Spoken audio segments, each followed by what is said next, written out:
Hello everyone and welcome back to another video from Wake&Tech. In this video, I'm going to show you how to log out from your account on Autotrader. So let's get started right away. First of all, open up your web browser and then in the address bar type in autotrader.com and press enter. Make sure to use the web browser within which you have not logged out. After going into the Autotrader website, you will directly see your username at the top right corner.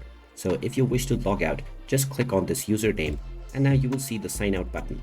Go ahead and click on it, and now this will log you out from your Autotrader account right away. Now if you wish to log back in, you can once again click on the sign in button at the top right corner and then click on sign in to enter your credentials. And there you have it. That is how easy it is to sign out from your account on Autotrader. If you find this video helpful, make sure you hit that like button and subscribe to our channel if you haven't done so already. Also ring that notification bell to never miss another update from us. Thank you for watching and I will see you again in the next video.